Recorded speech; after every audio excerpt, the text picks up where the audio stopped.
129 note है, 129 note है, लेकिन उसमें आप सिर्फ परेशानी होगी। आप तो करोगे जाके पूरे एफर्ट, लेकिन वो आपको जाके कुछ भी हासिल नहीं हो पाएगा। और आगे हमको ले जाएंगे नहीं, पता नहीं इनका, हम बताएंगे, बोला बताया उन्होंने। तो इसके लिए जो नियम शासकीय, जैसे हमारे राज्य में कई नौकरी होती है, इसको देश में जो सेना से बर्खास्त किए गए जवान हैं उनको एक बार फिर से उसमें लाने के लिए कोशिश कर रहे हैं।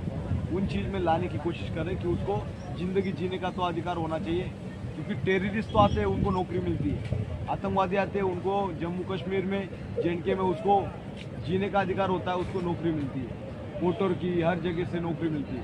वो तो टेररिस्ट है, उससे भी भयानक हम हो जाते हैं कि हमें जीने का अधिकार नहीं होता। क्यों? क्योंकि हम सेना से बर्खास्त कर गए, राज्य से निकाल गए। चुकीच्या पद्धतीने काढलं, पण मी केस टाकायला सुद्धा माझ्याजवळ पैसा नाही। 12 लाखाचं कर्ज आहे माझ्यावर, पर्सनल लोन आहे। मी त्यासाठी भीक मागतोय आणि मोदी सरकार कट करा फोन थोडा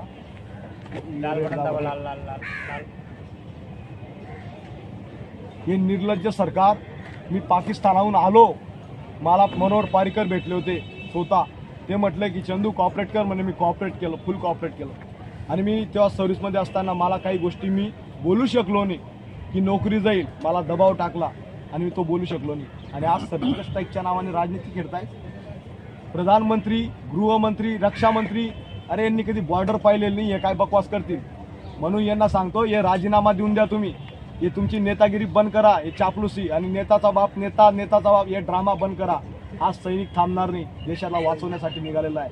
भारत माता की जय, इन्कलाब जिंदाबाद। आता मी माझ्या 15 महिन्याच्या, आता 2 वर्षाचा होईल माझा मुलगा, आज बड्डे आहे त्याचा, पण मी आज आझाद मैदानला इथं उपोषणला बसलोय।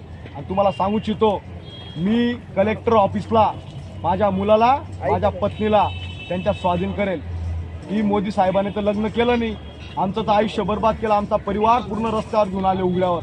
आणि हे सुरक्षित करणार आहे का? हे तुम्हाला गुलाम बनवण्यासाठी हे करतायत। यांनी आमच्यापाशी यायला पाहिजे म्हणून, आणि यांच्यापाशी जातो तर डिटेन करतायत, हे लोकशाहीला खतम करतायत। म्हणून मी तुम्हाला सांगतो, हा व्हिडिओ जास्तीत जास्त शेअर करा आणि आपल्या मुलांना घेऊन आपण कलेक्टर ऑफिसला पोहोचू आणि त्यांना तिथं जमा करू की पोलीस मोदी सरकार यांना सांभाळ, आम्ही आमचा कलंक मिटवण्यासाठी निघालोय। ठीक आहे, जय हिंद, वंदे मातरम, भारत माता की जय, सत्यमेव जयते, जय श्रीराम।